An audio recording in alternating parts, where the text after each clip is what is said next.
pundi, Den? Semar teng pundi, Ndara? Semar nang ndi? Basa, anu Semar teng pundi? Bapakmu Semar munggah. Lho, padahal bijine elek lho, Tru ya. Ora munggah kelas ki ora. Ha piye? Munggah ning kayangan. Munggah ning kayangan kersane Ndara Baladewa. Oh. Ha, sebabe pancen bapakmu takon munggah ning kayangan takon gugat lan Baladewa. Bener apa ora? Lho, masalahe napa kok kon bener apa ora iki? Bapakmu ora ngerti apa-apa, kok dijongkop atine karo Sata Kurawa. Monggo nek nganti iki mau ora ana anak-anak Pandhawa, Antasena, Gatotkaca, Antarja, mesti wae ora ana sing iso nrenggalangi kridane para Sata Kurawa. Nek kowe wong telu wae kekuatanmu sepira mungsa Kurawa? Bapakmu mesti mati. Ya toh? Nek bapakmu mati terus lupute apa? Klerune apa? Sing kepengin patine bapakmu ki jan-jane sapa? Kurawa apa liyane? Mula bapakmu takon gugat ning kayangan. Nek pancen Bathara Guru iki ngodratake bapakmu pancen kudu dijangka patine, bapakmu takon ora trima takon ngamuk ning kayangan. Wei, le. Arep ngopo reng? Lho, anak mbarepe padake. Nek nganti bapak ana apa-apa? Oh, cilik lara gedhe tekaning pancen ning kayangan. Sapa sing ngukup nyawane bapak? Aku melu, Tru.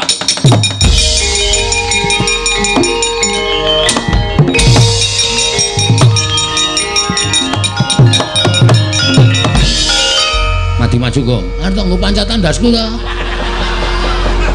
Lah nek arep munggah ning kayangane bapak ra wis tau omong lho. Kowe do iso mabur nek mancati sirahe dulur-dulure. Garing mamak ceplek 12. Ngene to? Sik ora masalah, ora. Aku engko terus arep mancat sapa, ayo. Lah tenan aku kari dhewe ning donya. Iki nggo ngopo? Kualat kuwi ratu Rawane aku. Bojomu dundang. Bojomu dundang pancat meniso mencolot tekan kayangan. Ngono ya? Heeh.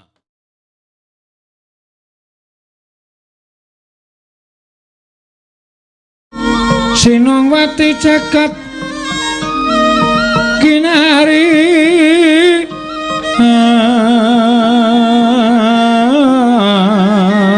among mbak lumembak ombak ing samudra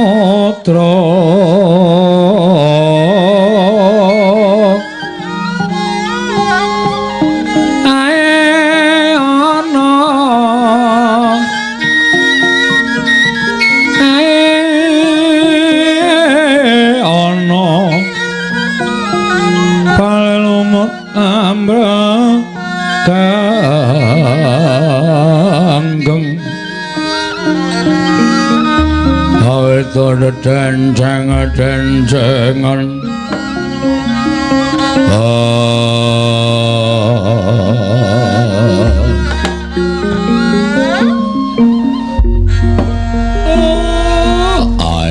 ai blegegek sak dulita mel nolo garing dalem bapak Petro wonten dawuh Bagong piye Mir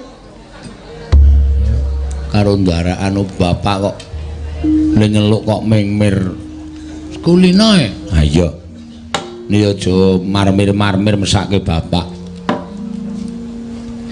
anane kowe tak timbali ngadep iki janjane arep tak jak rembugan bab sing wigati nala garing rembugan apa Pak kaya penting banget.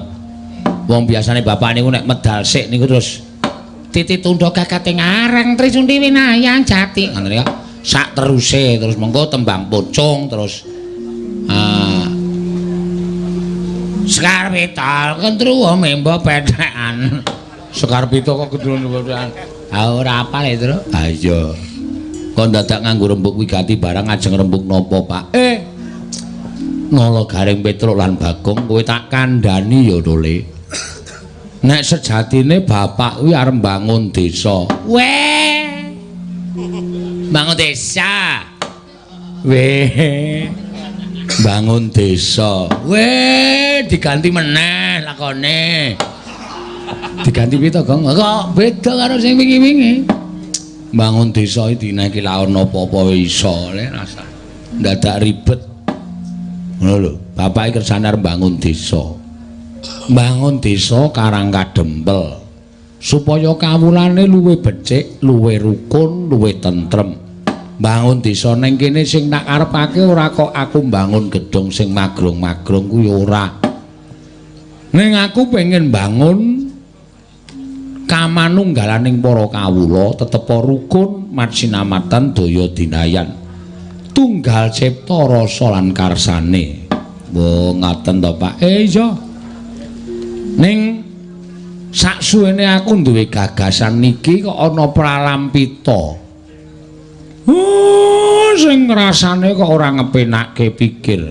Pralampita napa, Pak? Pendak-pendak aku krungu kentrongan. Lah kok dadi atiku kumesar. Mongko barengi swara kentrongan mau mesti ana rijal ingkang munya ing kidul kulon. Mongko pralampitane kuwi ya bab sing ora apik. Nang kabeh mau tak gawe tentrem merga tumrap aku nek pancen penjangkaku iki diudanani dening dewa. Dewa mesti matedhakake pacoban. Lah, pacoban mau mung aku iso ngliwati apa ora tegese iso nampa apa ora.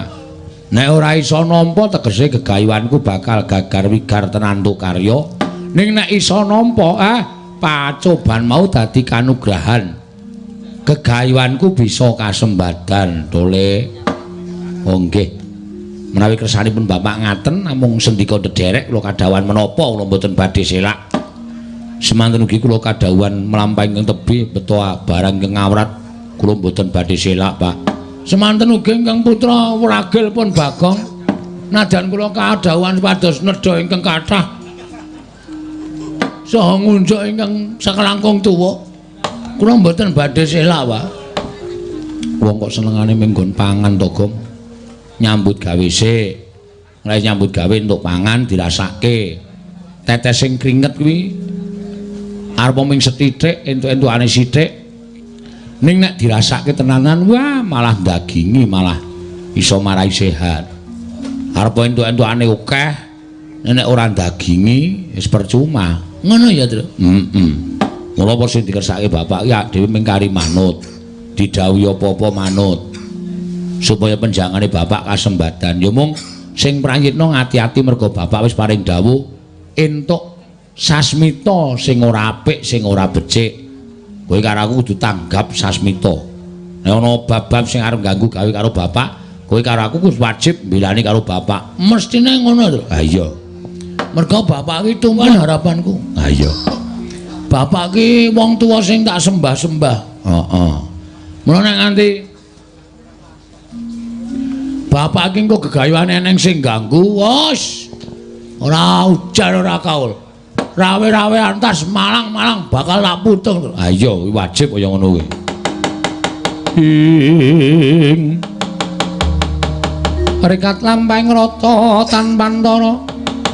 Prateng sukuning argaram kang tumingal.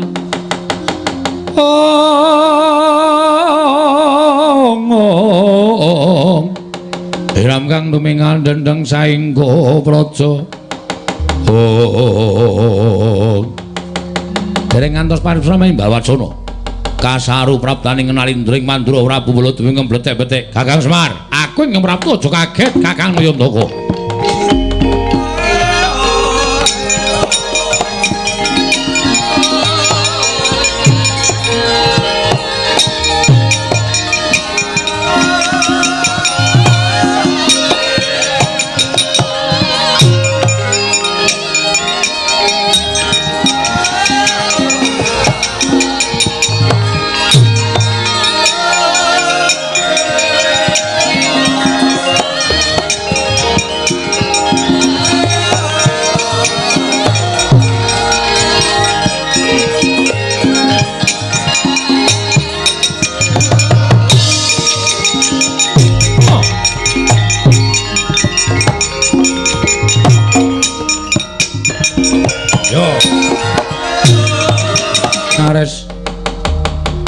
Tuwinare swara Kresna kalangkung tresnanira marang Dyapanon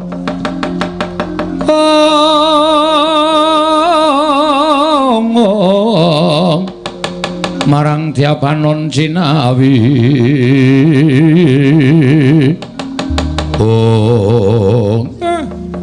sinuwun Mandura winantu ing karaharjan rawuhipun yo Kakang Semar tansah pinaning aning kawidadan nering sami kula pramtaku aku ngaturake salam taklimku katur marang kersaning Kakang Nayantaka. Nggih kula tampi Den. Ndara Baladewa bekti kula katur nggih Den. Yo nala garing tak tampa. Ndara Baladewa bekti kula katur nggih Ndara. Yo Petruk tak tampa. Ndara Baladewa bekti kula katur nggih. Ya Dong. Ora disauri dhewe ora. Wong edan pendak-pendak Bagong mesti digawe kisruh. Kowe ngaturke bekti apa ora? Nggih. Tak tampa. Ora urung ya ditampa kok. Sampeyan maringi pangestu mboten? Ora. Oh, edan iki. Ora bakal maring pangestu karo kowe. Wong ngaturke bekti karo kowe ya sembrono kok. Nggih, Pun. Sinuwun Mandura ngaturaken bekti kula kon, Njuk. Ya tak tampa pangestu Tamarana. Nggih, kula tampi andadosaken bingah raos sing manah kula. Ajeng kunjung napa, Den? Lho. Apa iki arep nyuga Baladewa iki cukup uripmu apa piye? Wah, kalung kula loro. Waduh. Niki lho Mang Sawang to. Lho, rak kaya penyanyi rap. Penyanyi apa? Red. Dadi penyanyi tikus. Red iki bahasa Inggrise tikus ya. Wonten apa, Gus? Semar. Kula wonten dawuh. Pramtaku ning Karang Kadempel iki bakal ngabarake kabar sing ora becik. Kabar sing ora becik pripun? Ngerti yo. Aku mau tinimbalan dengke Prabu Duryudana. Jroning perembakana ning madyaning negara Ngastina mau sing dirembuk tanala kejamung matine para Pandhawa. Mula aku trima ora melu-melu perkara rembukan ning negara Ngastina mau. Nggih. Mergo aku sak temene ora gathuk, aku ora mathuk yen to para Kurawa tansah ngajab patining para Pandhawa. Nggih lajeng. Lah kok suwe-suwe mremen rembuke para pinisepuh negara Ngastina. Yen to mateni Pandhawa kuwi gampang lakone ning kudu iso mateni Semar. Lah pripun niku hubungane napa kalih kula? Kula ora ana sambung rapete kalih para Pandhawa. Dianggep yen to Semar kuwi pamomonging para Pandhawa. Ingkang dadekake Pandhawa kuwi timbul lahir lan batine. Tegese ora iso dikrenah patine. Ora iso digawe cintraka uripe. Lajeng mula nalika semana tumuli aku lunga saka negara Ngastina, metu saka natur negara Ngastina. Barang aku tekan alun-alun tak pikir-pikir entuk aku bali marang negara Mandura. Mesti kowe bakal diancam pati ning Bareng Kusata Kurawa, monggo kowe ora tata-tata kowe ora ngerti entuk diancam pati ning Kurawa. Mula aku terus mlayu mrene iki. Ing wigati aku ngabarke sarta ngabari marang kowe yen to kowe bakal diancam patine dening Kurawa. Mbah aku dhewe ora ngerti lha kok dadi Semar barang diluputake kuwi karepe piye aku dhewe ora dong. Nggih. Nggih. Lah terus mula kowe tata-tata Semar yen sak mangsa-mangsa iki mengko Kurawa tekan kene mangsa borong sing wigati aku wis ngabari karo kowe. Nggih, matur nuwun Ndara, matur nuwun. Rikat lampahing rata tanpa antara prabdeng sukuning arga kang tumingal.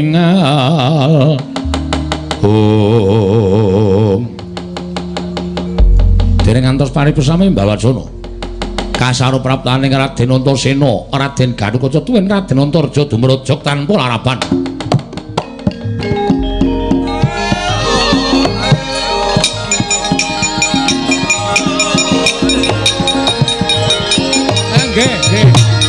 Nggih.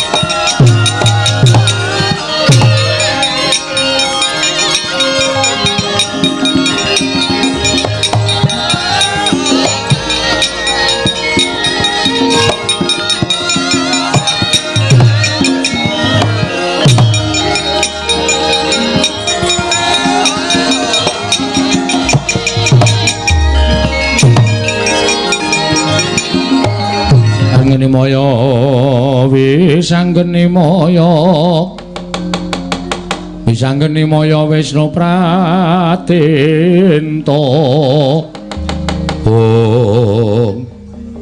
Aku sing teko kek. Ndara Antasena ya. Ndara Gatotkaca wilujeng Den. Ya. Siwa Semar slamet tekaku. Ndara Antarja wilujeng ya Siwa Nayantaka slamet tekaku. Wah, Ndara Antasena bekti kula nggih Den, garing tak tampa. Ndara Gatotkaca bekti kula nggih Gus. Ya, garing tak tampa. Ndara Antarja bekti kula nggih Den, ya garing tak tampa. Ndara Antasena bekti kula ya terus tak tampa. Ndara Gatotkaca bekti kula ya terus tak tampa. Ndara Antarja bekti kula ya terus tak tampa. Mbageke kok. Ndara Antasena, Antasena. Kula ngaturaken bekti nggih. Ya, Gong tak tampa caidan. Nah, aku ya omong ya ngawur kok. Ndara Gatotkaca bekti kula, ya Bagong tak tampa. Ndara Antarja bekti kula nggih, Den. Ya Bagong tak tampa. Pripun enten napa nika kok ding gruduk tekan Karang Kadempel? Kek. Aku nampa sasmita. Aku nampa dawing dewa yen to aku supaya cedhak lawan Kakek Semar. Sebab miturut sasmita ingkang dak tampa, jare Kakek Semar bakal duwe gawe. Ya bener apa ora, Kek? Pripun to? Digawe napa? Kula niku ora digawe napa-napa, Kakek aja goro. Arep Antasena tak anggep wong ora ngerti tata krama, wong ora ngerti unggah-ungguh, ning aku iso maca karo legetane penggali Kakek Semar. Padha karo sasmita sing wis tak tampa. Mula kang wektu dina iki aku tekan kene arep bantu karo Kakek Semar. Kakang khusus semono uga, Kakang Antarja semono uga. Apa sing dadi bot-repote Kakek Semar, aku bakal sak biantu. Wah, jan. Kula niku gumun karo sampean. Piyai nom kok lantiping panggraita ngungkuli karo sing sepuh-sepuh. Kula niku dereng ngomong karo sapa-sapa kok sampean wis ngerti karo napa sing kula gayuh, napa sapa sing kula jangka.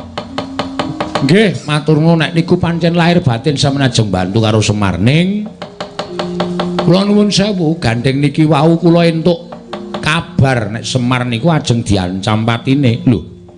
Sapa sing ngancam patimu? Mboten sanes para Sata Kurawa. Lalu putih Kakek Semar apa? Kula niku wis biasa karo Kurawa. Kurawa niku nyawang wong ora luput ora kleru mesti bibidana mesti ajeng dipateni. Niku pambeganing Sata Kurawa. Mula nek sampeyan ajeng bantu kalih kula manut mang bantu kula ya gelem. Sabiantune sampeyan sing matur kalih kula njaluk dibiyantu. Kurawa aja nganti mlebu sabet-sapon negara utawa ing Karang Kadempel. Mangundurke. Diundurke alus nggih monggo, kasar niku kula pasrahe karo sampeyan. Lah. Nek ming Pakde-pakde ku para Sata Kurawa aja kuwatir. Yen to bakal ganggu gawe karo Kakek Semar nggone bakal duwe gawe iki. Aku Kakang Antarja bakal nrenggalangi para Sata Kurawa. Nek ngoten matur nuwun, matur nuwun. Mundhak sami rawuh wonten ing mriki. Mang pethuke sak njawiring rangkah Karang Kadempel. Mengki nek perange teng Karang Kadempel ndak akeh kawula sing padha kesemyok ing ngaradan. Njaluk pamit yo kek. Ngatos-atos Kakang Semar nyuwun pamit. Ndara Gatotkaca ngatos-atos. Siwa Nayantaka aku nyuwun pamit. Ndara Antarja ngatos-atos sampun kados lari alit nggih, Den.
ayuda kepapak bawatnya bentar bentar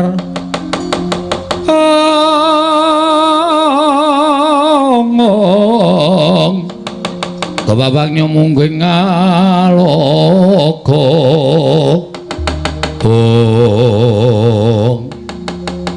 Antasena Pakde Surtayu ya lha kok ning Karang Kadempel sowan kakene Semar Pakde ya mung kepengin tetinju marang Karang Kadempel lha kok dadi Sata Kurawa dampyak lakune arep endi Pakde pancen nedya bakal ana ing Karang Kadempel wigatine ngemban dawuh timbalaning Kanjeng Koko Prabu Ngastina yen para Sata Kurawa ki nen boyong Semar Badranaya upama ta Semar ora gelem diboyong marang negara Ngastina Semar bakal dibondo tangane krincung sikile ewadene isih bondo Semar bakal disampurnake tegese bakal dipateni dening Kurawa Antasena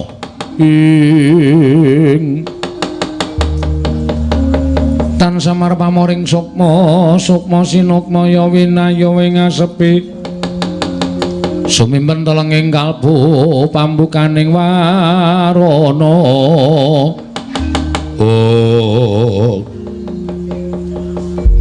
Semar ora kleru ora ruput kok dijangka patine Antasena sing ora entuk Pakde lho kaya palangi kareping para Sata Kurawa pancen kepara nyata yen ngono aku kudu sing nyingkirke Antasena yen aku iso nyingkirke Antasena kelakon ketemu karo Semar ayo gage yen pancen kowe iso nyingkirke Antasena singkirna ning sisip sembire kurang-kurang bejane aja takon dosa babati gaman wak gulungi genderamu kene marganing patimu Singalena prapting lalis Pakde Surtayu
aja mlayu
tumbak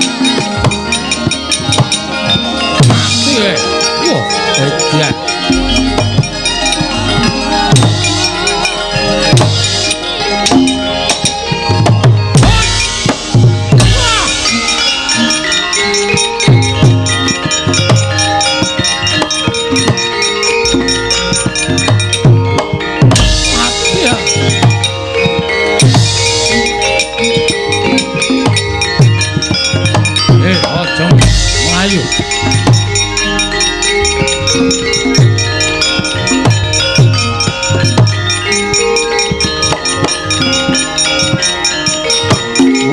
Antasena nggawa sedulur bapakmu. Lho, ora basa karo aku Gatotkaca. Siwa Kartomarmo. Gelem bali apa ora? Ora gelem bali lakon tak gembol ndas. Wah, keparat. Ora nganggo tata krama karo wong gerang. Bapakmu mati dening aku, Panggau Tayoni. Kiai. Mati kowe.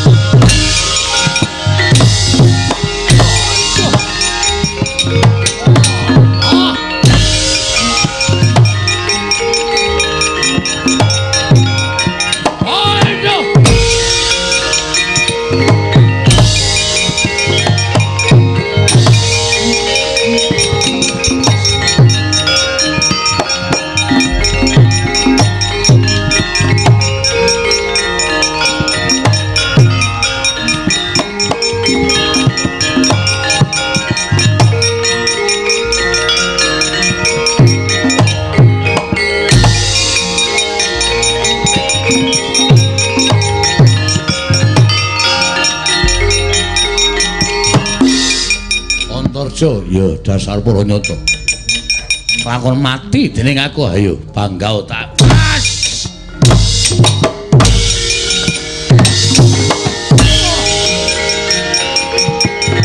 Mati ya.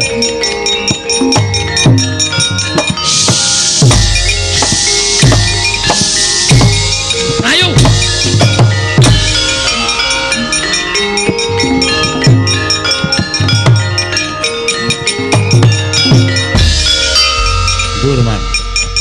Semar mboten ajeng lakon diboyong nang negara Ngastina sebabe sing tunggu Semar ampuh-ampuh.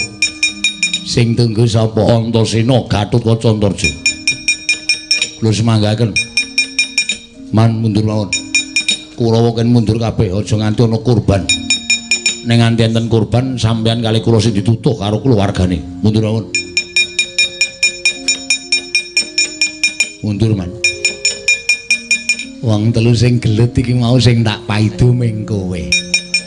Lho kok kula gelut kira ya sing nggunakake ketrampilan.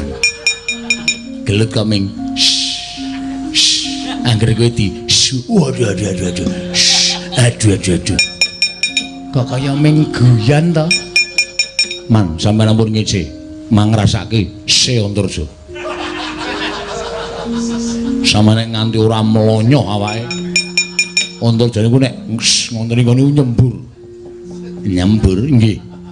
Teng awak tiba niku upase kemranyas larane ora jamak. Mula sampeyan ampun ngawu gawar-ngawur nek ngarani kula mengetok-etok diriak terus tiba niku. Niku perang nganggo tenaga ora mung sak penake dhewe. Sampeyan ming tenguk-tenguk dawuh, tenguk-tenguk dawuh. Nek ming dawuh kowe iso wae. Muga-muga temu Antarja raine men modar. Kok nesu ta? Wong genahke niki ming genahke kok malah nesu. Rumangsaku kok sarwa ora kepeneran. Sapa sing arep maju?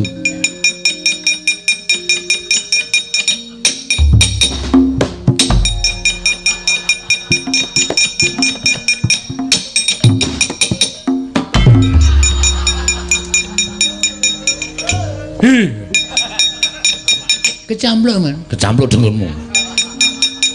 Mulane wonten wong ajeng maju pulang niku ora celila-celili. Ora ngebabaki dalan iki anjing capeng kok malah cetengok-teng liku.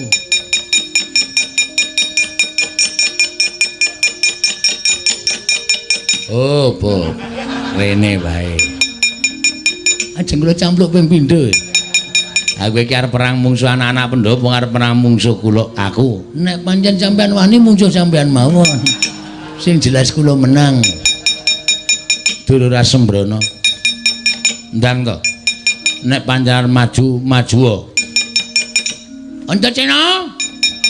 Apa Pakdi? Kowe sing ngalahke Cultayu. Kowe sing ngalahke Cultayu? Heeh. Kaltomarmu kalah karo Jawa.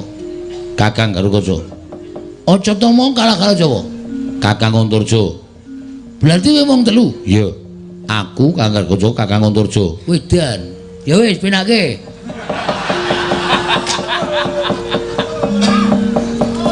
Munggo gawa linggis tak linggis ndase. Kene iki ngrungokke tenanan kok ming etung-etung cacah ming sensus. Marahi mangkel tenan.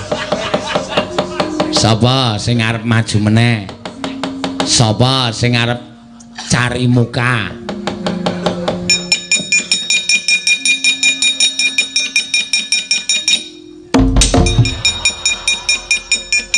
Wela. Wis nganggo salto barang.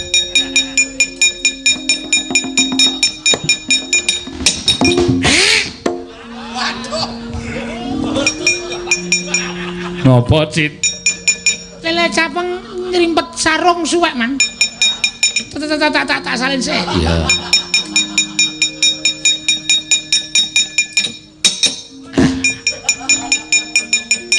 Sarunge sapa kuwi? Gemletek teng mriko. Ndelok. Iki lho. Ana tulisane SNK. Iki nggonku Sengkuni. Tak kampleng kowe. Nyi. Nyi le, Man. Maju tenan. Maju tenan. Mung suwe sapa? Antarja, Gatotkaca, Antasena. Wah. Edan. Ampuh kabeh. Wani ora? Wani. Kira-kira antaraning telu kuwi sing tok pilih sapa? Sae, Man. Ketemu Antasena kula pateni, ketemu Gargoca kula pateni, ketemu Antarja kula pateni. Nek ketemu telu-telune kula sing mati. Pas ta? Wis gek menyang.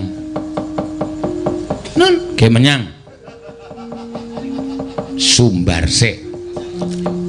Tumbar. Tumbar nggo ngeceri mripat niki. Ora emosi, Man. Niki lho serban lho, Man. Kula serban iki. Waduh, Pak Iraimu nek. Sik, Man, sik. Ngapa? Ana semut mampir ning mata bambangan ning uyuh. Ha iya. Peperih. Ha iya. Antasena, Gatotkaca, Antarja. Pak D Citraksi.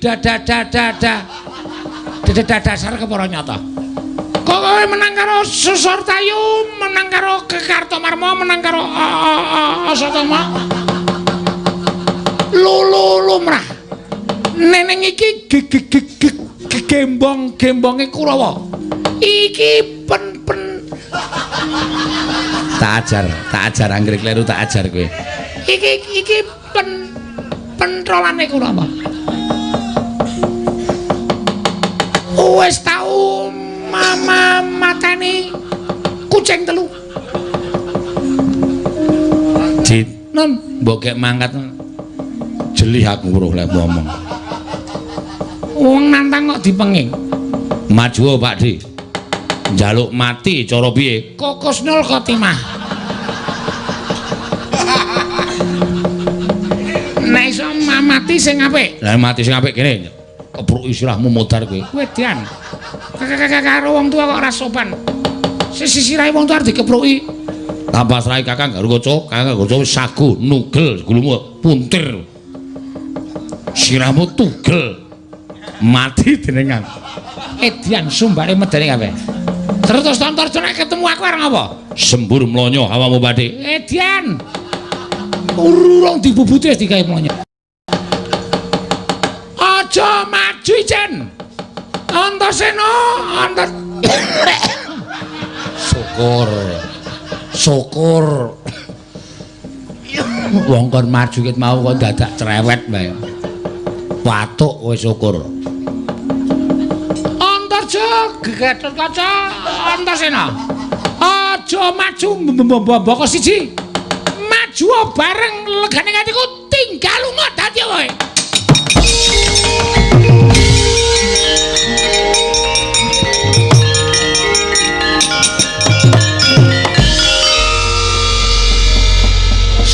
Asu.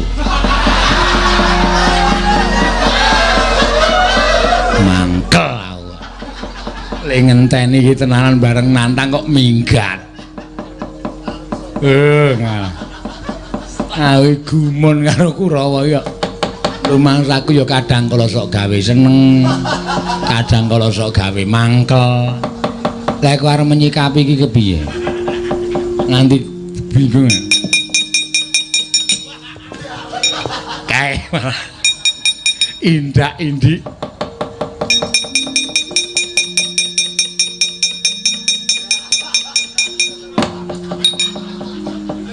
Pak ditraksi mau nanti neng kana nantang kok saja iya ya kono kan diundangke Pak Mbah Cit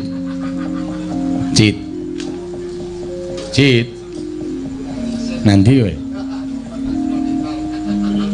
Satria kok ndekem neng kandang pitik ki ngapa ya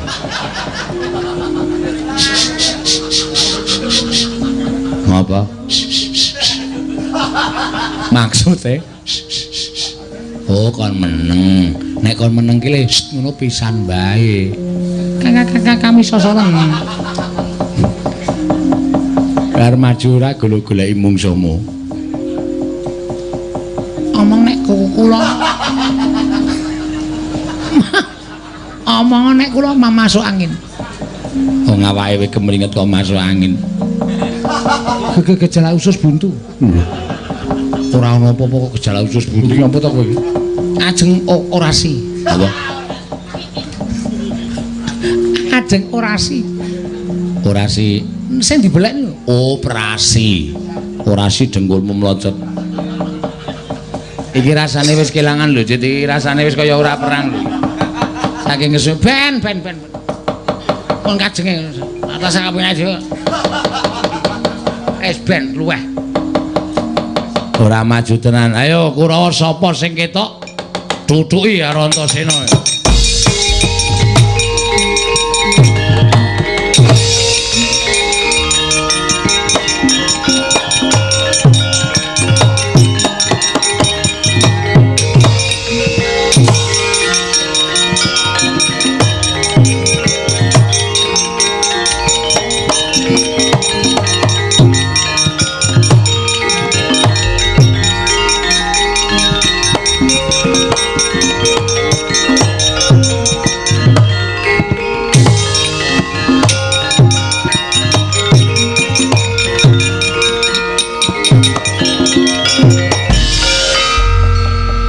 wonten Kakang Semar wonten dawuh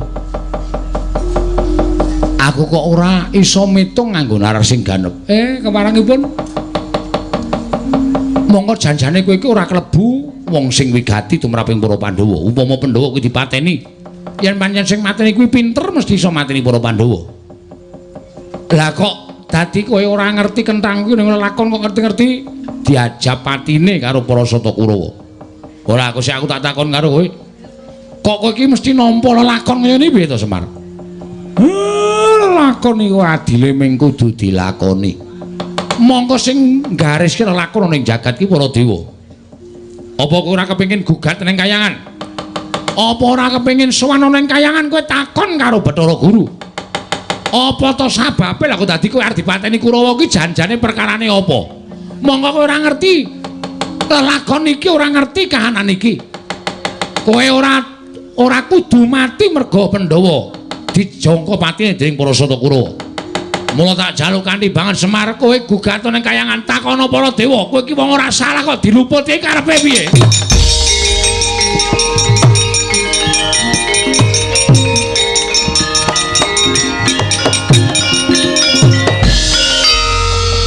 Nek kula munggah teng kayangan sing tunggu karang kadempel sinten? Aku.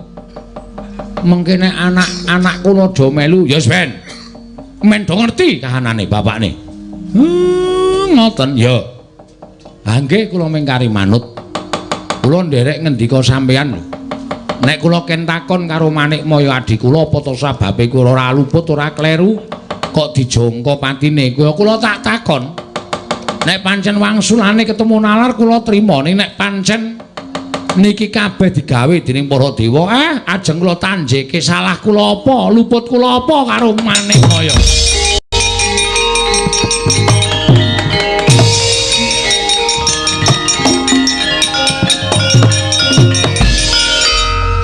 pundi, Den?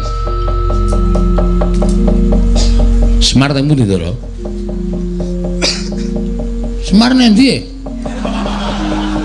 Basa, anu Semar teng pundi? Bapakmu Semar munggah. Lho, padahal bijine elek lho, Tru ya. Ora munggah kelas ki ora. Ha piye? Munggah ning kayangan. Munggah ning kayangan kersane Ndara Baladewa. Oh. Ha, sebabe pancen bapakmu takon munggah ning kayangan takon gugat lan Baladewa. Bener apa ora? Lho, masalahe napa kok kon bener apa ora iki?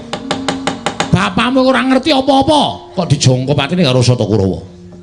Wong nek nganti iki mau ora ana anak-anak Pandhawa, Antasena, Gatotkaca, Antarja, mesti wae ora ana sing iso nenggalangi kidane para Sata Kurawa. Nek kowe wong telu wae kekuatanmu sepira mungsuh Kurawa? Bapakmu mesti mati. Ya toh? Nek bapakmu mati terus lupute apa? Klerune apa? Sing kepengin patine bapakmu iki janjane sapa? Kurawa apa liyane? Mula bapakmu takon gugat ning kayangan.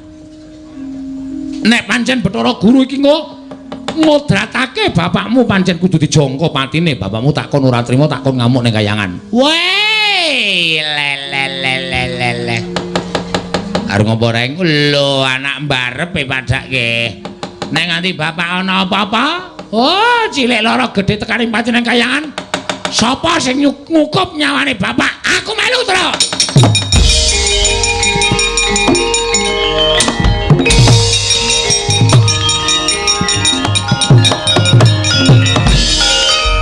Maju kok. Arep nggo pancatan ndasku ta. Lah arep munggah nang kayangane bapak ra wis tau omong lho. Kowe do iso mabur nek mancati sirahe dulur-dulure. Garing mamak ceplek 12. Ngene to? Sik ora masalah, ora. Aku engko terus arep mancat sapa ya. Karena aku kari dhewe nang donya. Iki nggo ngopo? Kualat kuwi ratu rawane aku. Bojomu dundang pancat meniso mencolot tekan kayangan. Ngono ya? Heeh. Tariam. Wonten dawuh, Mas. Edian. Bojomu nemu banget ya, Gong. Apangane dedake? Apangane jedak dengkulmu ora padake apa ora? Guys, Tru. Ya. Nusul bapak nek ora tak susul ndak tuman bae. Ngono, aku kok ya nusul aja kuwate.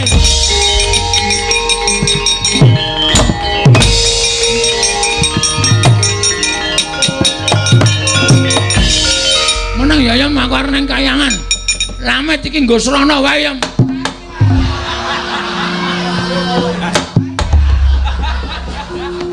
Ora iso munggah ta Yam?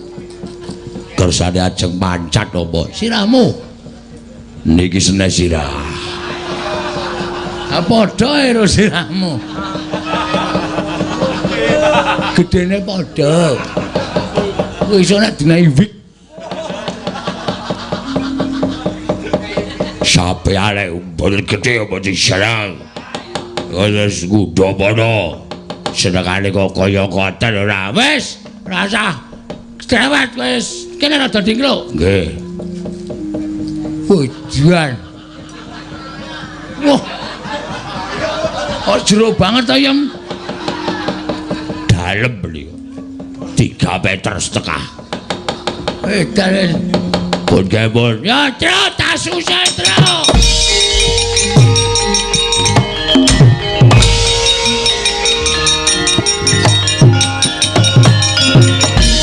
Lho, lari ngapa kowe?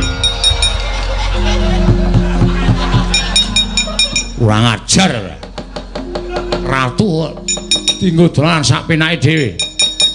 Ah, muga-muga kelakon penjangkamu. Kek, aku wis rampung nyingkirke Kurawa, kek.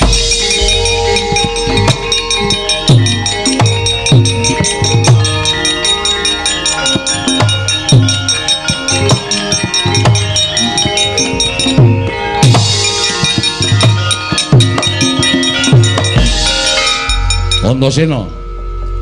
Pati Baladewa. Iya. Gosek. Sampeyan nang kene ngopo? Lho, aku rene sowan Kakang Semar. Lah saiki Kakek Semar endi? Anu Kurawa jenenge? Aku ora weruh. Sampeyan muli rene bareng karo Kurawa to? Ora. Ayo ngaku. Ngaku sampean. Bareng karo Kurawa ya to? Ngerti aku tumandang nrenggalangi Kurawa, mak gedhe Baladewa nyelingker liwat dalan liya. Terus ketemu karo Kakene Semar, saiki Kakene Semar tok ringkes tok bondo tok krincung sikile tok bondo tangane. Ngaku ora, Antasena, kowe aja edan. Kowe aja edan. Aku ora ndini apa-apa karo Kakang Semar. Nek ora ndini apa-apa karo Kakene Semar kok sampean nyelingker saka mburi. Ora ana wong nyelingker. Ais. Ngaku ora. Ki nek ora ngaku kriwikan dadi grojokan geguyon dadi tangisan. Lho, Senwar ngopo? Apa sampean perlu tak peksa ngaku? Caramu maksa Baladewa piye? Tak jotosi. Lho, aja edan kowe. Aja edan. Apa arep jotosi piye? Mergo sampean dadi jalaran ilange Kakene Semar lan Ponokawan liyane. Nek sampean ora gelem ngaku, tak anggap sampean kongkonane Siwa Ngastina ngene bakal mboyong marang Semar Batranaya. Antasena, aja edan. Aku ora ngerti apa-apa. Ngaku ora. Aku ora ngerti apa-apa. Ngaku ora.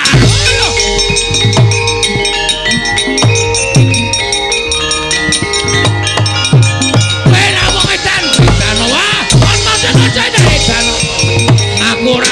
Hei, aja edan ora iso.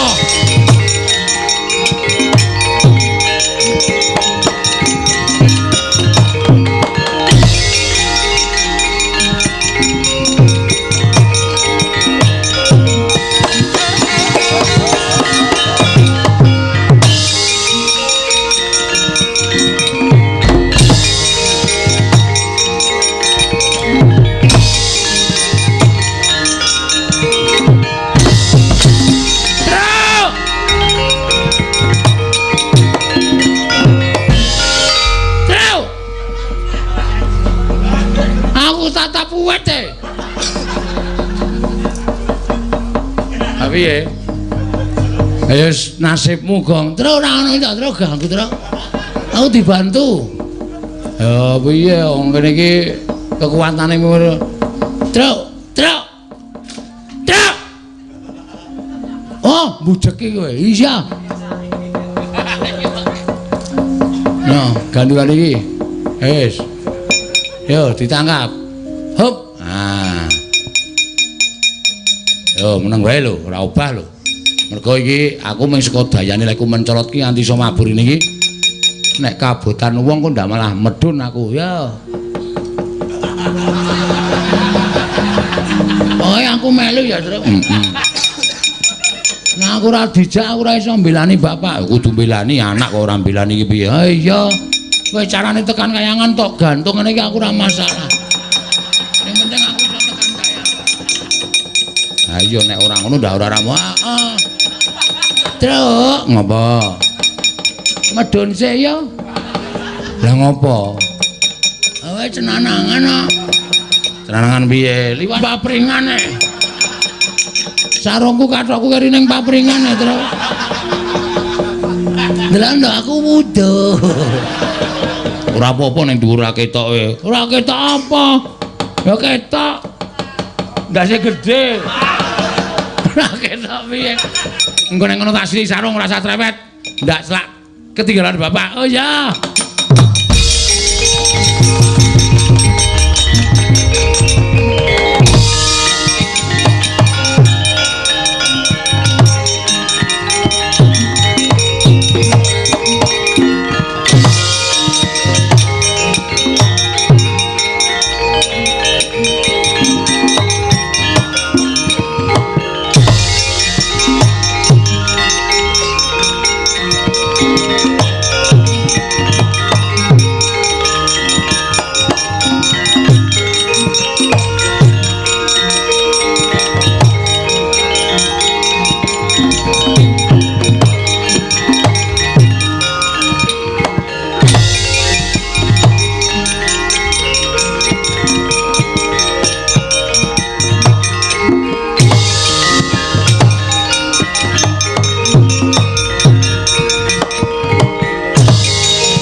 kebapak paranggul mungguh ngayuda kebapak bawatnya bentar bawatnya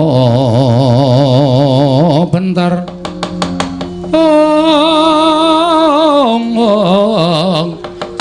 kebabangnya mungguh ngalogo Diani sopas ya Tru Bathara Guru nggawa Wadyabala Dewa telu cacahe Semar nggawa Wadyabala wong nekat telu cacahe Kakang Ismaya Manikmaya iya wonten menapa dene jengandika Kakang Semar rawuh wonten ing Kayiwangan Guru mancen niatku aku arep nanjeke karo lelakonku sing bola-bali tak lakoni ning jagat. Ora kaya sing nak lakoni sak gedhagan iki ora beda. Pendak-pendak Kurawa rembugan, pendak-pendak Kurawa mateni Pandhawa, Semar mesti kesempyok ing aradan. Semar mesti melu-melu dadi undering perkara. Tegese Semar ora kleru ora luput melu arti jangka patine iki janjane aku tak takon. Iki kepiye to perkarane? Inggih. Inggih piye? Ayo kowe bloko.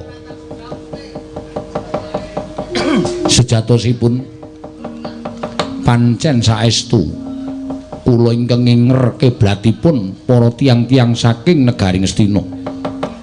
Tumunten kula menika nalindraning para dewa wenang damel mubah musik ing manahipun para titah menang damel lampanipun para titah tumunten kula ingkang nglebeti pemanggih menawi Semar utawi Kakang Nayantaka kedah sirna panci mekaten Kakang Nayantaka kula ingkang ndodho dhateng lampan menika Kakang Semar kosek kok kowe iso omong kaya ngono aku saiki tak takon karo kowe jane luputku apa salahku apa aku wis trima urip ana ing jagat. Aku trima urip ana ing donya. Kowe dadi ratu ning para dewa. Aku ora tau ganggu gawe karo kowe kok kowe pendak-pendak ganggu gawe karo uripe Semar. Mongko jagat karo kadiwatan kuwi adoh parane. Amargi kula menika rumaos sakit manah kula. Lara perkara apa? Sedaya titah wonten ing jagat menika sami nyembah kalian kula, namung wonten setunggal titah ingkang boten nyembah kalian kula. Mboten tata krama, mboten basa, inggih menika Kakang Nayantaka inggih Kakang Ismaya. Wae wis minger kiblate kok piye? Aku ki kakangmu lho, Guru. Aku ki wong tuamu, aku ki kakangmu, aku ki dulurmu sing luwih tuwa. Lah kae. Kae. Aja sembrono. Kae nek nganti ngenengi apa ta apa? Iso katriwandan. Cekelen sik tak leren leh kumayang. Daripada kenapa kono kowe sembrono ora gek cekat-ceket. Bleseke dengkulmu mlocot kuwi. Nek ijek urip terus mak cenut ngono apa? Kowe iki ngrembug apa ya Pak Malah? Panjen Bagong iki panjen kurang ajar. Kowe iki ngapa emer ora ana wong kleru kok. Aku sing disalahke. Aku tak takon. Aku wis ngalah karo kowe lho kowe isih tumindak kaya ngono. Aku iki wong tuamu kok kon basa karo kowe nek aku niat biyen kowe ora dadi dewa. Nek aku gelem matur sak nyatane lakon sing kelakon kowe ora bakal dadi nalindraning para dewa. Ning mergo aku karo Kakang Teja Mantri nalika semana trima ngalah, kowe dadi dewa, kowe urip ning kayangan, aku urip ning jagat. Donyane wis beda. Ning kok kowe isih duwe rasa sengit karo aku. Karepmu piye? Kakang Nayantaka piye? Pancen saestu mekaten. Badhe kula silak ana tanpa guna. Samenika ngaten kemawon. Menawi Kakang Semar mboten saged pejah mapan wonten ing Madyapada, tumuli sak mangke langkung prayogi menawi Kakang Semar pejah wonten ing kayangan. Lho, kok ucapmu kaya ngono? Kula ingkang badhe nyampurnaken gesangipun Kakang Nayantaka. Weh, lha dalah. Gong sabar, Gong. Sabar, Gong, sabar iki ning kayangan ora nekat ora. Wah, keloro-loro atiku krungu suarane guru tanpa murid. Sapa guru tanpa murid? Bathara Guru kok guru tanpa murid. Dadi pancen wis mbok niati to? Estu sampun kula niati. Kula badhe saya kuncara, kula badhe saya ketingal dipun ajeni menawi tiyang ingkang mbot nyembah mboten basa kalian kula sirna saking lumahing bumi kreping langit. Wah, pancen iblis tenan.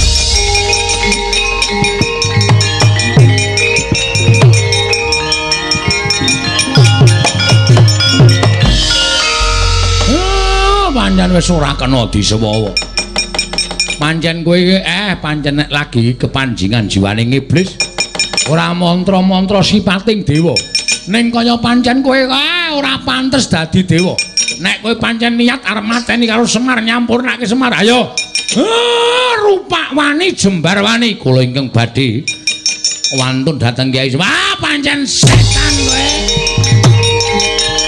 Otos.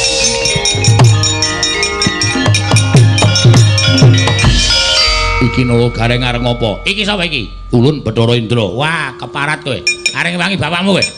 Kowe ngewangi bapakmu, aku ngewangi bapakmu. Ayo, aku ngewangi bapakmu, aku ngewangi bapakku. Kesosor-sosor terus ayo alon-alon. Ayo, rupak wani jembar mani. Wela wani karo dewa sing tak wedeni apamu.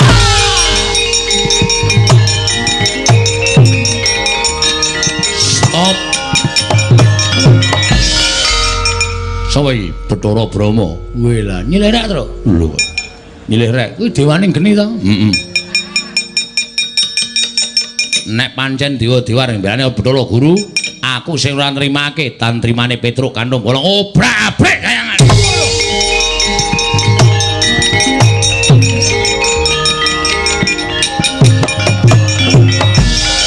Iki Bagong. Heeh, ambek dewa damai wae. Damai piye nasah gelut. Wah, wis dadi gelut rame kok damai. Aku dewaning pepati, ngono aku tak jabut nyawaku. Ora malah rekoso aku. Nek aku mati piye yo? Bojoku anakku piye? Iya, iya. Gunane apa gelut ta? Mbak Rukun. Ning pukulun Bathara Guru wis gelut karo bapakmu Semar, apa awake dhewe ora gelut? Ning janji piye? Ora entuk jabut nyawa lho. Oga aku kalah nek kowe jabut nyawa. Aku ora iso jabut apa-apa. Ngene wae. Entuk jabut ning liyane nyawa. Yo. Ayo wani ae. Aku ngerti kowe ngarep jabut jenggotku ta kowe. Heeh, kemlawer ya wis liyane jenggot yo. Wah, sak gegem yo. Ora kaya tomat. Tomat dengkulmu melocot kuwi. Piye sida gelut ora? Oh, kowe ora bali saka kayangan. Aku tak pateni wae. Weh, lah pati kok diame-ame. Ya omah dipati. Mungsuh Bagong entuk mungsuh tenan. Wae gaglak lima, gaglak segamu. Ono ora? Ora ana sanane. Aku apa-apa doyan.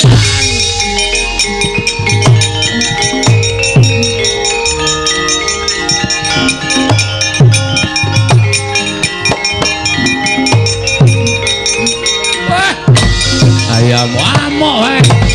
Pancen niat kowe.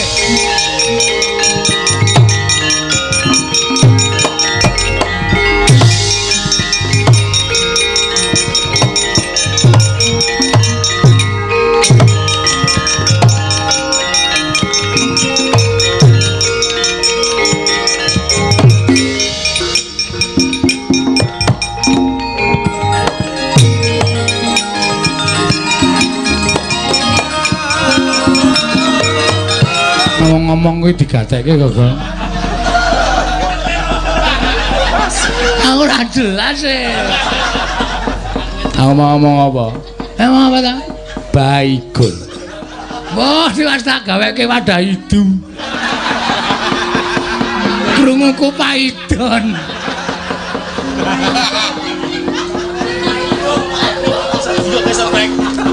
Ya ampun, kok. Aku kudu piye menghadapi dirimu.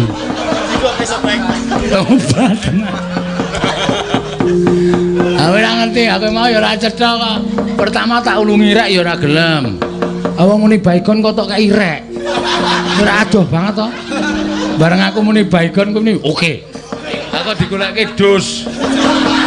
Kon nggo widu anggepe aku mau masuk angin apa piye? Maaf, Tro, maaf. Ora jelas kok ya. Ketanggo nyemprot kewan-kewan ki ora mlebu ning jare wong. Bola-bali wis celka-celki kok. Petro, dalem Bu Kulun menengo dhisik. Niki lho Bagong niki lho Bu Kulun.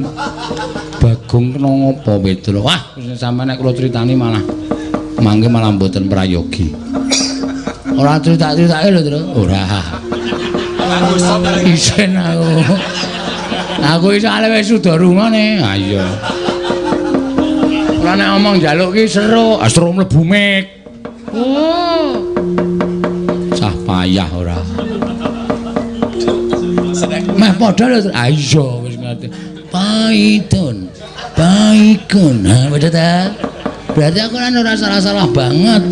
Oh salah ya wong semprotan kok karo dus. Ya ana hubungane lho nek bar tok semprot kewan-kewan ki lebokno dus maksudku ngono. Ya ora. Senake bunge iki. Caedan. Senake kancane dijaluk.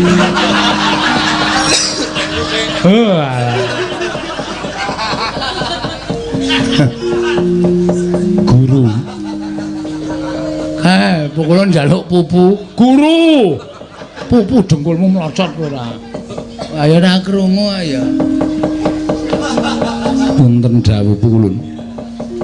Apa iki kita rembug jroning kayiwangan sayekti ulun wis ngawuningani kebangetan timen. Apa kita ora mersake karo Semar, ora mersake karo kadang kita. Semar wis gelem urip ana ing jagat, mongko Semar tanpa derajat, tanpa tapangkat, tanpa bondo, tanpa donya. Uripe Semar kaya wong popo, ngulandara, uripe sarwa sekeng, sarwa ora kecukupan, sarwa ora duwe, mung dadi titah lumrah. Kita ing kedunungan derajat pangkat bebasan sundu langit derajat pangkat lan semat kita. Nanging teka kita isih duwe rasa gething keburu sengit kelawan Semar. Mergonggon kita kuwatir kelawan Semar sebab Semar ora gelem basa, ora gelem unggah-ungguh sarta ora gelem nyembah kelawan jeneng kita. Apa isih kurang titah ingkang semono akeh wis padha nyembah kelawan jeneng kita. Semar kuwi wis rekoso Manikmaya. Ismaya kuwi wis urip ingkang kebak prihatin lan papa cintraka. Kena ngapa isih mbok gawe supaya titah ing ngamapan negara Ngastina padha sengit lawan Semar wekasan jangka patine Semar. Kebangetan timen kahanan kita. Mula kang sangka kuwi kanggo sarana nggon kita wis gendak sikara kelawan Semar Badranaya Bathara Guru ora ketang ngamung sedhela kita kudu ngrasakake urip kaya dene Semar Badranaya. Mandi ucaping kuwun Bathara Wenang.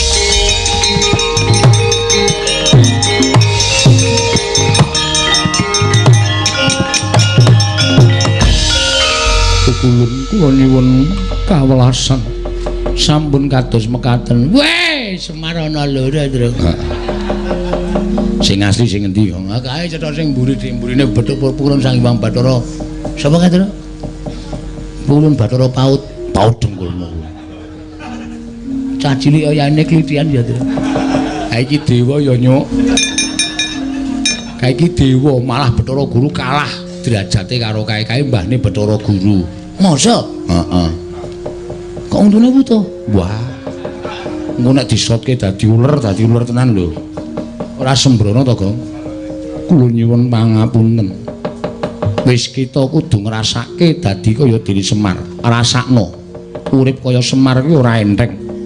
Badranaya wonten dawuh Kulun. Ayo, kita ora ketang sedhela dadiya diwaning para dewa mapan ana ing kayiwangan. Sak tutuk kita nggon kita mapan ana ing kayiwangan Suralaya.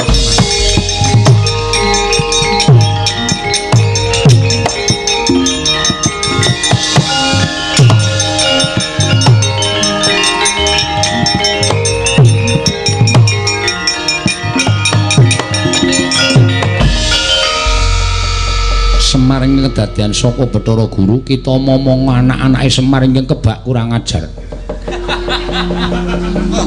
digongkai yen karo Semar bapakne tumindake kurang ajar ning Semar meso sabar meso ikhlas rasakno yen dudu kurang ngajari karo anak-anake Semar.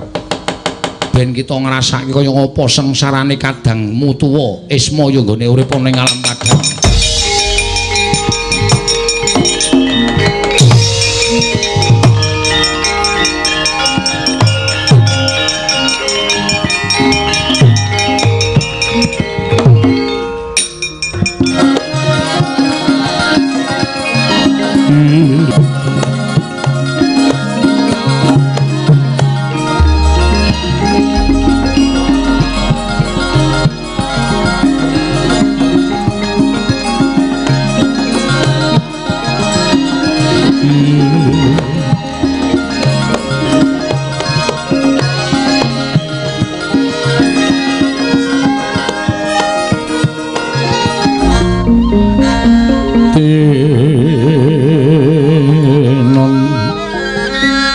Konang surem sorotetan padang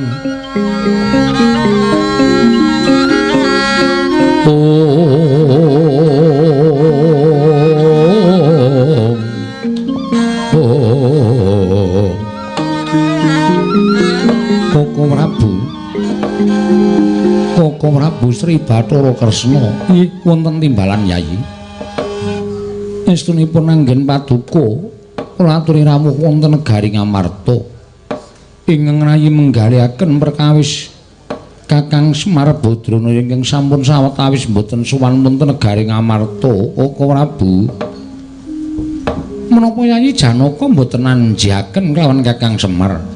Menapa to sababipun dene Kakang Nayantaka mboten kepareng sowan wonten negari Ngamarta? Koko Prabu dereng pikantuk dawuh saking Koko Prabu Ngamarta. Mila ajri raos sing manah kula menawi kula ngrimini dhateng wasisaning Nalindra Ngamarta. Inggih menika Koko Prabu Puntadewa. Werkudara apa ya ora nanjihake? Ora jeneng aku rupa-rupa gedhat. Nanging aku uga ora beda karo Janaka. Yen durung entuk dawuhing barep, tangeh aku wani nglakoni sowan utawa tilik marang Karangga Dempel. Nanjihake kelawan Semar Badranaya. Koko Prabu ingem katen sakmangke Koko Prabu mugi kepareng nggali nganti dhateng kadang kula salah setunggal kepareng wonten tinju dhateng Karangga Dempel nanjihaken dhateng Kyai Semar wonten menapa dene mboten kepareng sowan wonten negari Ngamarta. Koko Prabu miat langening kalanggiwan klar pandan moncar tinon lir kekonang surem sorotetan padang kasor lan bajaring purnameng gekono dasari mangsa katiga dereng ngantos samimbal wacana paripurna kedadak swaning Kilar Semar Badranaya dumrajeg tanpa larapan nganti sanggya para putra. Semare koten prayitna semuriris.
Koten prayitna semuri resiko balik Titiyani Gandayani Trisanya Purnama sasi ing Koko Rabu nembe dados raosen teka menika Kakang Semar sampun sowan Kakang Nayantaka Padharjo sapraptanira bleget duwek sadulita lit-lit inggih sinuwun kula ngaturaken bekti kula kunjuk diwaji iya Kakang Semar ora liwat pangestuku tampan ana nggih kula pundi nggo jimat Kakang Semar Padharjo sapraptamu sinuwun Ndarawati wilujeng bekti kula kunjuk nggih Den iya Kakang Semar kok kaya ora kepenak awake masuk angin ngono piye mboten lah kok suaramu kaya radat sabene pancen kados ngaten sinuwun Kakang Semar Padharjo sinuwun anu sapa anu Ndara Janaka wilujeng Dipol Padharjo sapraptamu Ndara Werkudara kula ngaturaken bekti kula kunjuk ya tak tampa apa to sababe dene Kakang Nayantaka musawetara wektu rasuwan marang Praja Ngamarta yen to pancen ana piranganing Pandhawa ingkang gawe kogel kagelan atimu Kakang Semar samengko Kakang Nayantaka ndak aturi paring dawuh yen Kakang Semar darbi panjaluk mopo Kakang Semar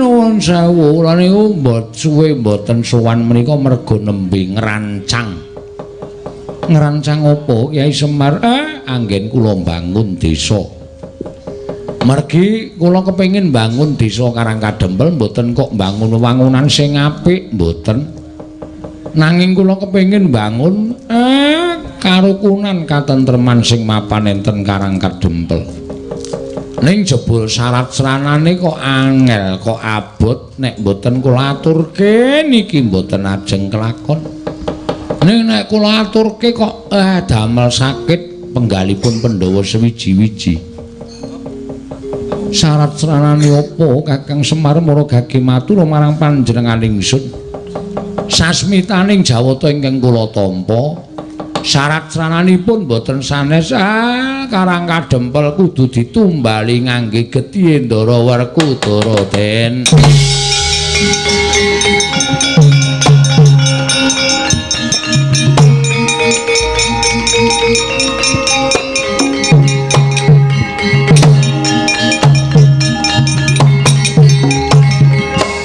Semane pancen wis ora kena dikandhani kok aku ora iso mara kowe to Pak ora sok wani matur kaya ngono engko kowe iki ngrekoso nek kowe wani matur kaya ngono ha ning ngayal ya reng apa atonyo ndasmu lho reng ora kompak babar blas wah aku ya krungu dhewe kok ya wah jan kuwi Ndara Werkudara wis jumeneng ning ngarepmu kuwi mir omong sisan piye Ndara Werkudara ikhlas apa ora pripun Den ikhlas napa mboten sampeyan dadi srana klesembadan gegawean kula mbangun desa Dipol ing mestine aku ngajeni karo kowe ing mestine aku nyembah karo kowe yen perlu upama kowe dudu drajating wong loro saudon telu saurupan merga nggonmu wis momong marang para Pandhawa nanging apa ya pantes kowe ngucap kaya mengkono yen ngono cetha yen to kowe jatine ora tresna karo para Pandhawa kowe ora tresna karo Werkudara wah men perkara bangun desa wae kowe dadak gawe pepati kowe dadak nganggo syarat srana sing gawe kapitunaning Werkudara piye Bagong mengkari gelem apa ora ngono mengkari gelem apa ora nek ora gelem tak rudha paripeksa nek ora gelem tak rudha paripeksa wah Dipol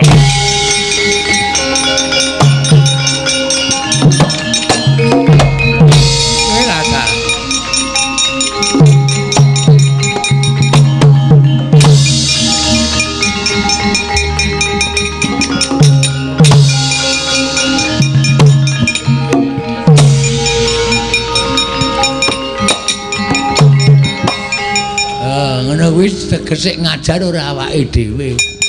Ning Ndara Werkudara.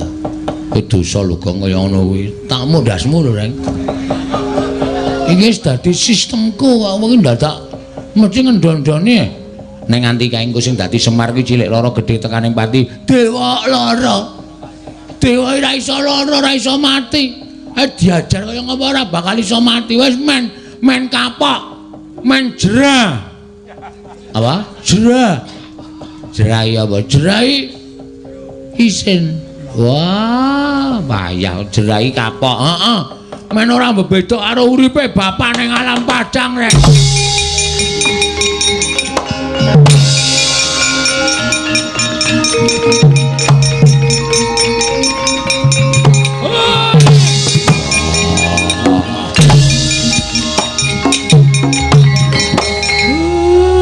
Ampun disiksa Ndara, kula ampun ditendangi.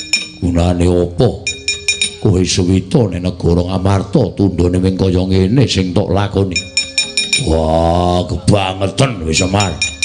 Wah, diuripi ning Ngamarta ning kowe malah sajaya arep mipri kekuataning Pandhawa. Wah, edan.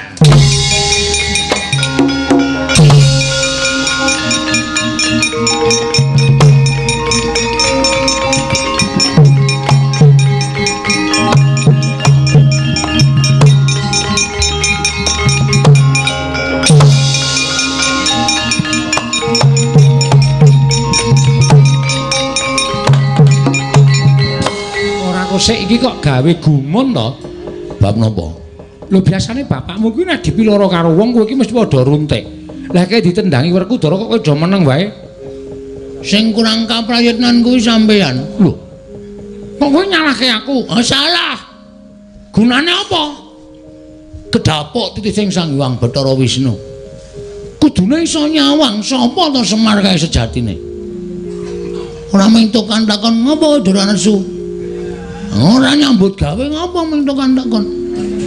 Lah edan, ora edan sing edan kowe. Hus. Aku ki ratu ya tok undheke edan. Ayo disawang. Kanggo permana jati. Sapa sejatine Semar kae?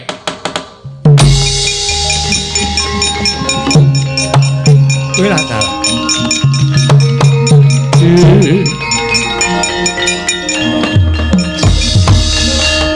Lah kok dadi saka yang ngono kedadeane. Nah, niki kula critani. Wau bapakne gelut karo sing dadi Semar nika. Lho, gelut nggih. Lha perkarane napa kula ora ngerti bapakne ajeng dipateni karo Kurawa. Sinuwun mandura rawuh teng Karang Kadempel. Bapak niku ajeng rancang bangun desa. Sinuwun mandura rawuh kesusul anak-anak Pandhawa. Kurawa bubar mungsuh anak-anak Pandhawa. Sapa anak-anak Pandhawa Petruk? Ndara Galukaca, Ndara Antasena, Ndara Antarja. Lah Sinuwun Mandura niku sak pejako karo bapak niku kok sajahe kaya atine niku ora trima. Semar iki kok ora gugat ning kayangan lho. Ki janjane ngopo? Lah kok Kurawa ujug-ujug kepengin mateni karo kowe iki nek ora ana sambung rapete karo dewa tangeh lamun merga ati lan pikirane manungsa iki sing ngobahke para dewa.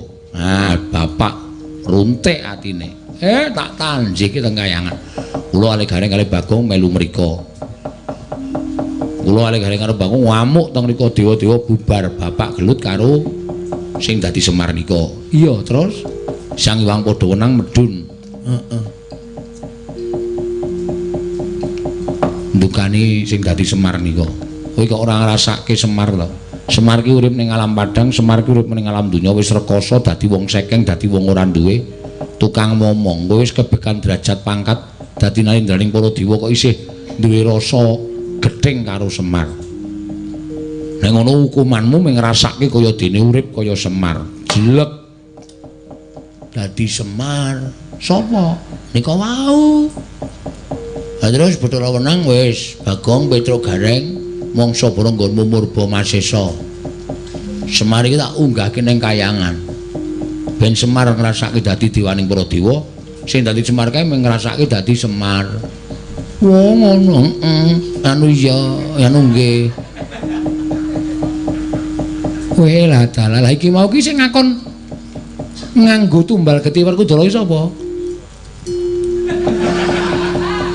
Ngacung. Lah kok isa-isane nglakoni mangane tangan kula sing ngajar Semar. Lho ora mentala wong wujude Semar.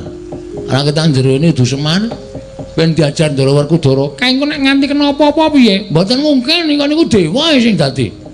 Ora apa-apa, diantem wae mung loro dela mari, loro dela mari. Nek nganti disudet kuku Pancanaka. Lho, apa mlendring? Kok apa mlendring kok disudet? Ora bakal terdas. Pun to sampean pitados kalih kula ning ra tawat-tawati ndak geger kanane Bagong.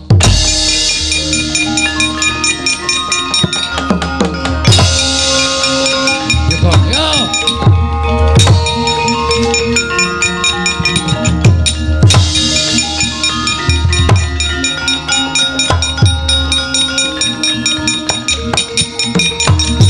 Kowe aja edan Antasena.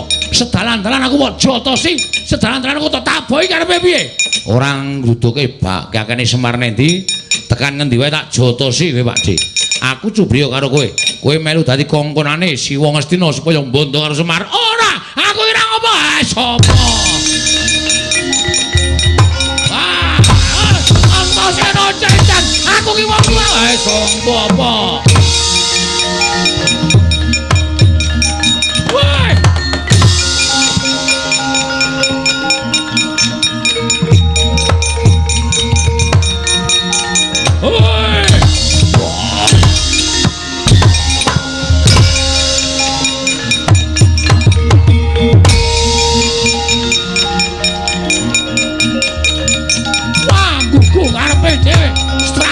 Binatang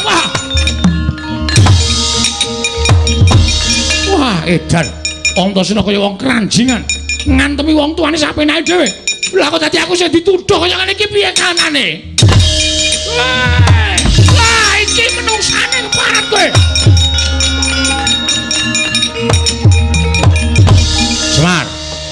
Semar kuli kula kok kuli kuli sinuwun. Kowe iki piye? Takon munggane kaya kena melatekan Negara Ngamarta tapel wates Negara Ngamarta piye? Kowe ngapusi Baladewa ya? Kowe ngapusi Baladewa. Nganti aku diajar karo Antasena, digawe pangeran-pangeran aku diwirang-wirang karo Antasena. Mergo aku ngeboti karo kowe. Jarene kowe munggane kayangan bakal gugat karo Baladewa. Lah kok klitian nang kene kowe iki janjane iso ditata apa ora kowe?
Baladewa. Wah, ngopo melu ngajar Semar? Menungso ora tatanan manut maring jajalan ati iblis. Wong tuwa ora iso dicekeli gunemane. Jare kowe iki tekan kayangan. Kowe mau ditemu karo ngedepel karo aku, lha kok dadi kowe tekan Negara Ngamarta. Kowe ngapusi karo aku. Mboten sinuwun. Werkudara ngopo Semarta ajar? Wah, arep bangun desa dadak nganggo tumbal gedhe Werkudara. Tegese Semar wis tegel karo aku.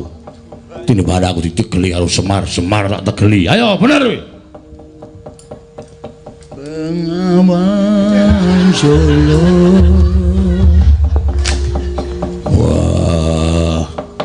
Mula wektu dina iki aku ora trima. Aku ya ora trima. Nganti kanane kaya ngene aku ora trima. Kowe kudu tanggung jawab Semar. Aku diwirang-wirang karo Antasena. Wah, ayo kake. Dadeno tumbal Werkudara ning jagalan kaya sapi. Iki piye lakone?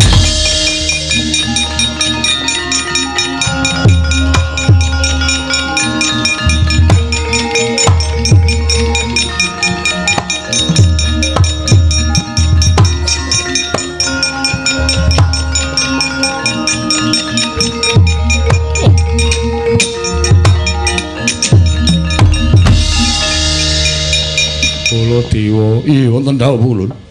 Ulun ingkang prapta. Lho. Lho Pukulun ngasta utawi nganti dhateng Kakang Semar. Iya iki pancen Semar ingkang sejati. Ingkang nalika semana ulun dawuh supaya ngrasakake dadi dewaning para dewa ora ketang amung telung kedheping paningal.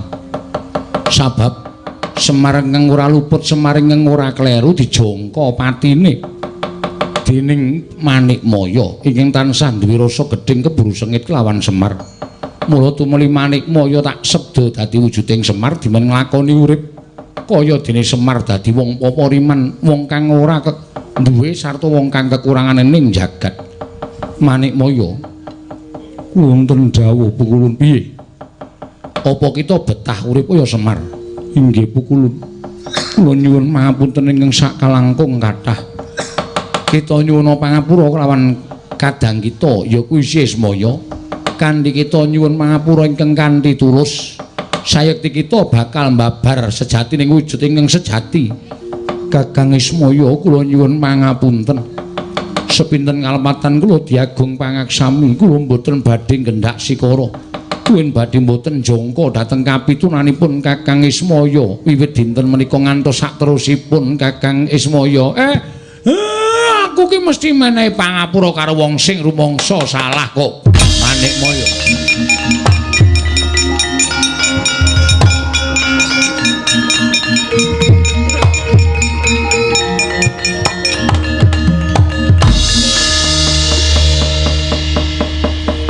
Kita wis ngrumangsani luput, Guru. Inggih.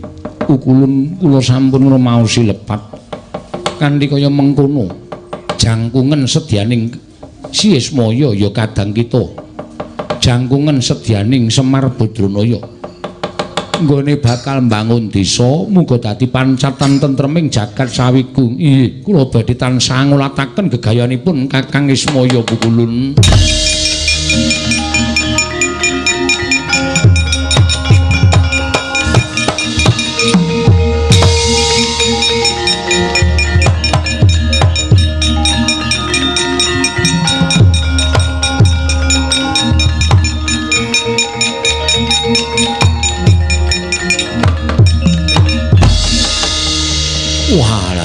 Walah kok dadi lakone kok ting kremit ora karu-karuan.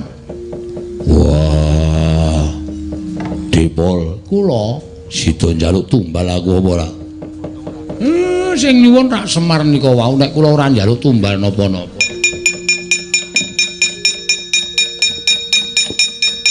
Kowe ngerti sopan ora? Piyayi lungguh dhuwur tak ajar kowe. Cah picak mripate. Weh. Iki Bathara Guru to?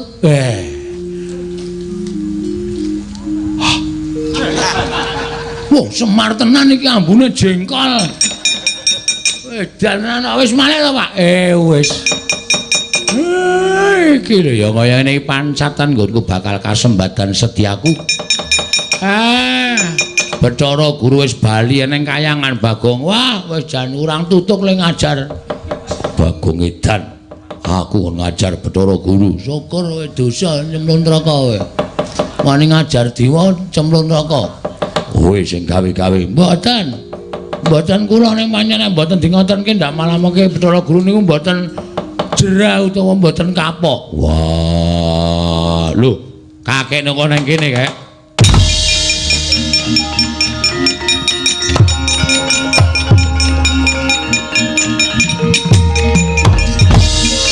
Kakekne Semar jajar bangun desa kok malah nang kene. Weh, saiki iki delon kuwi. Kuwi didelokke kuwi senengane ngluputke wong gerang, ngluputke wong tuwa saiki sawangen.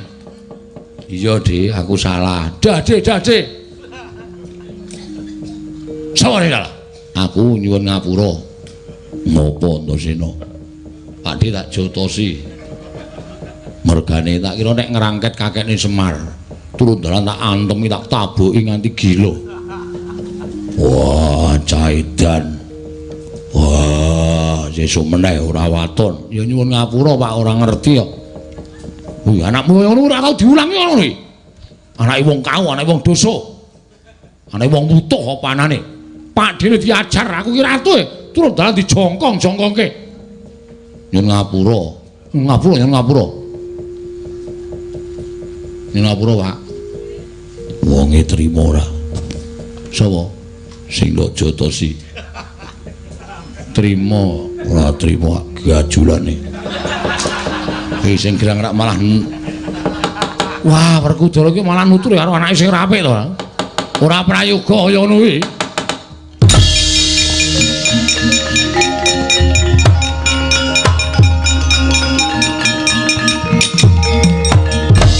Kakang Semar kula Kyai Darmaji nanjake Kakang Semar nggone ora sowan. Merga kula pengin bangun desa. Lho, pengin bangun desa nggih. Pengin bangun katentreman, pengin bangun karukunan wonten ing Karang Kadempel. Ula dalah. Yen ngono kuwi apik, kuwi becik. Nek pancen gayan kula becik apik nggih, awi mboten ketang namung sedhela lenggah teng Karang Kadempel. Men muwi sengkut gumreguting para kawula nggone gesang tentrem wonten ing Karang Kadempel. Werkudara kahanan Resi ana Kaka Prabu Swami wonten Karang Kadempel. Yo, ayo Semar tak jangkung apa gegayuhanmu Semar.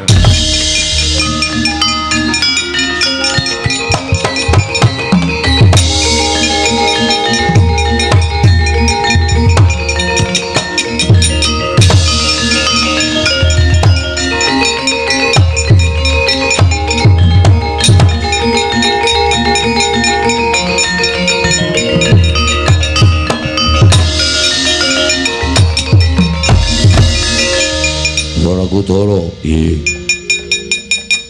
Jaluk Semar. Arep mbok nggo ngopo? Ah pateni Kul Ngastina. Wah.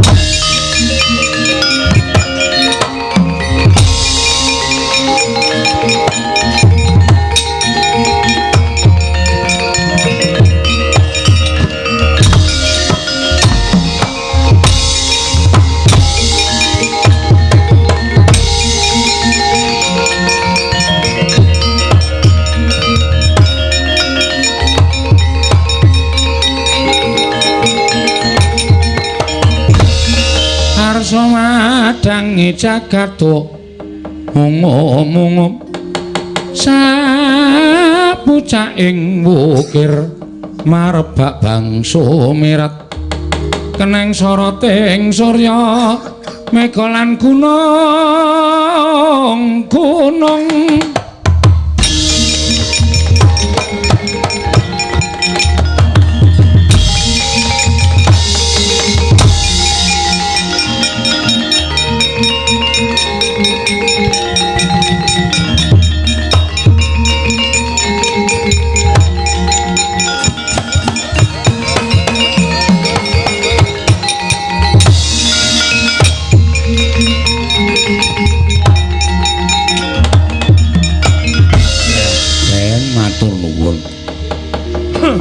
sedaya won paripurna kula wis disengkuyung hangenipun badhe miwiti mbangun desa ya Semar.